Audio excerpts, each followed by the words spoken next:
یہ ہے وہ جگہ جہاں عباس نے اپنے آپ کو نہر القمت تک پہنچایا۔ تم عباس کا بہت قریبی دوست تھے نا؟ میں نے اور عباس نے اپنی جوانی ایک ساتھ گزاری۔ صفین میں ہم دونوں ساتھ ساتھ لڑے، ایک ہی خیمے میں سوتے تھے اور آدھی آدھی رات تک گفتگو کیا کرتے تھے۔ عباس کی آرزو تھی کہ اتنا طاقتور ہو جائے کہ ذوالفقار علی کا وارث بن سکے۔ وہ مولا علی کی تنہائی کو پورے وجود کے ساتھ محسوس کرتا تھا۔ وہ اس مقام پر پہنچنا چاہتا تھا کہ جب مولا علی کے برابر میں کھڑا ہو جائے تو مولا علی کہیں اب مجھے لشکر کی ضرورت نہیں، عباس میرے لیے لشکر کے برابر ہے۔ ان دنوں ہم دونوں بچے تھے، کسی گنتی میں نہ تھے۔ عباس اس بات پر بہت ناراض تھا، بالآخر برداشت نہ کر سکا۔ ایک دن میرے بابا مالک کے سامنے کھڑا ہو گیا اور تن کر کہنے لگا کہ مالک، آپ کو آج مجھے اپنے ساتھ میدان میں لے جانا ہوگا۔ بابا مسکرائے۔ عباس کو مزید غصہ آیا اور شیر کی طرح غرایا کہ مالک، آپ سمجھتے ہیں کہ میں کمتر ہوں؟ میں آپ سے مقابلے کے لیے تیار ہوں، اگر میں جیت گیا تو مجھے اپنے ساتھ لے جائیے گا۔ میرے بابا پھر مسکرائے۔ عباس چلایا کہ مالک، میں مذاق نہیں کر رہا کہ آپ مسکرائے جا رہے ہیں۔ میرے بابا نے اپنی ہنسی روکی اور جواب دیا، عباس میری جان، میں جانتا ہوں کہ تم بہت اچھا لڑتے ہو، مگر تم قمر بنی ہاشم ہو۔ تمہیں صفین کی سیاہ راتوں پر چمکنا ہوگا تاکہ وہ چاندنی راتیں بن جائیں۔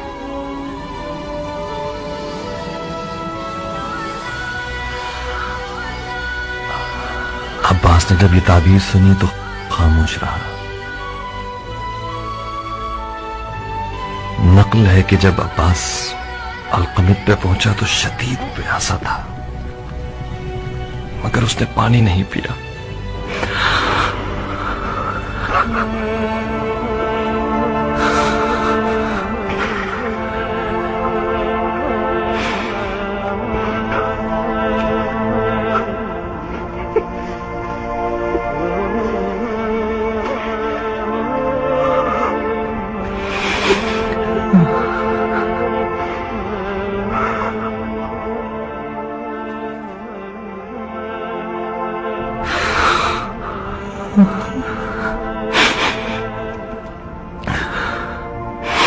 ایک رات عباس پسینے میں نہایا ہوا نیند سے گھبرا کے اٹھا، بار بار اپنے ہاتھوں کو اور مجھے دیکھتا تھا۔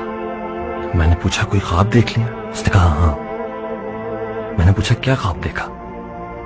ٹوٹتی ہوئی سانسوں میں مجھے جواب دیا، ابراہیم، میں نے خواب میں دیکھا کہ میرے ہاتھ نہیں ہیں، میرے ہاتھ کھو گئے تھے۔ میں اپنے ہاتھوں کو ڈھونڈ رہا تھا کہ اچانک میں نے گدھ کے جیسا ایک پرندہ دیکھا جس کی چونچ میں میرے ہاتھ تھے۔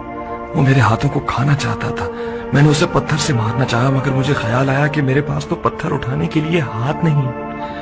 میں نے چلا کے کہا، او لاشخور، میرے ہاتھوں کو مت کھاؤ، وہ ہاتھ میرے ہیں۔ اچانک گدھ بولنے لگا، عباس، تم ان ہاتھوں کا کیا کرو گے جب تمہارے پاس اتنے پیارے پر ہیں؟ میں بھوکا ہوں، مجبور ہوں، میرے پر ٹوٹے ہوئے ہیں، تمہارے ہاتھ مجھے سیر کر دیں گے۔ تم اپنے ان خوبصورت پروں کے ساتھ پرواز کرو، جاؤ آسمان پہ اڑو۔